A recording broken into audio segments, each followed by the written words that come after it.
Na at least humanitarian effort yan, no? Humanitarian service. And hopefully, they will continue in providing support sa House of Shiloh. Be a gift to the world.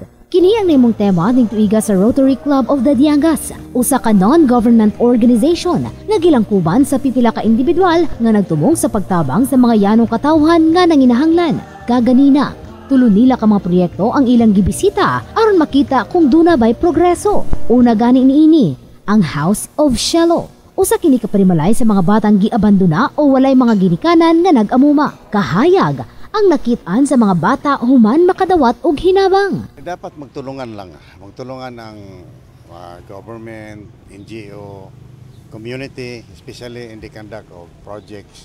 Lalo na kung may mga project involving the community, no?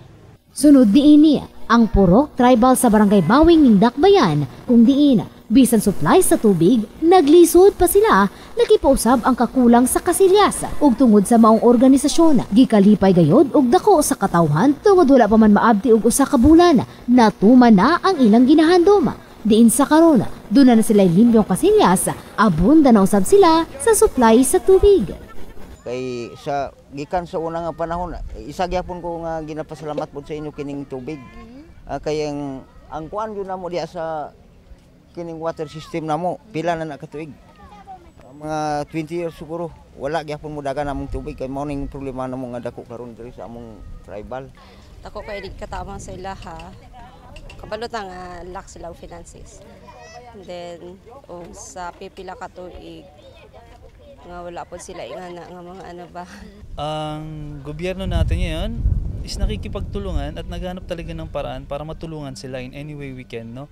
With the Philippine Army, with the other local government units, non-government organizations tulad ng Rotary Club, nagtutulungan na yan para mabigyan ng solusyon yung mga problema na tulad ng health and sanitation, mga ganyan. Education, naghanap na talaga tayo ng paraan para matulungan natin yan. Lalong-lalo na, hindi lang sa mga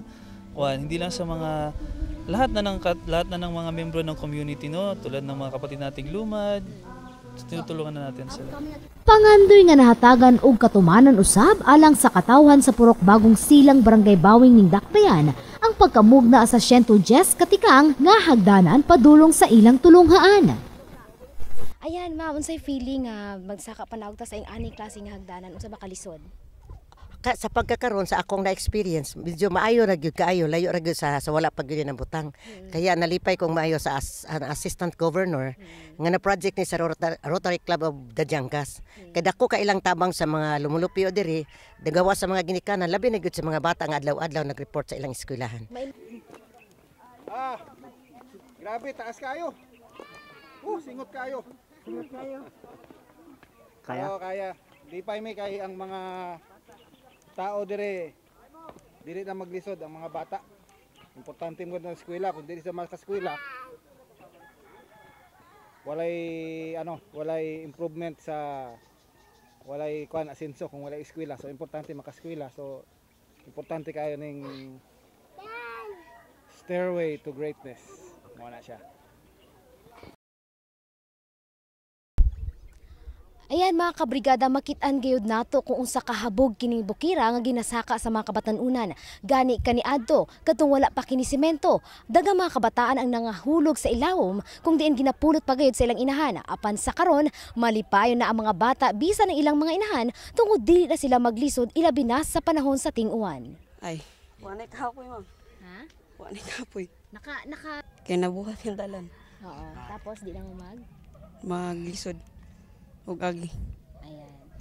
Ako good ma'am, so nadugay na ginako ni pangandoy nga mahimo gibig hagdanan dre gumikan sa amo ang dalan din nga critical pud kayo kung agian kay kung simbakog bag-ulan mag landslide gid siya. Karon kaming tanan in behalf sa akong mga kauban diri sa Changkoto dako jud kay among pagpasalamat nga naabot ni nga kanang ni support gud sa amo nga maski kanang wala sila diri nagpuyo pero nagpakabana gud sila kay Actually, natutuwa kami kasi ang nagtrabaho talaga dito yung mga nanay, yung mga anak, yung chairman ng barangay, sila ang nagtulong-tulong para maggawaan ng tulay ng tulay na madadaanan yung kanilang mga anak.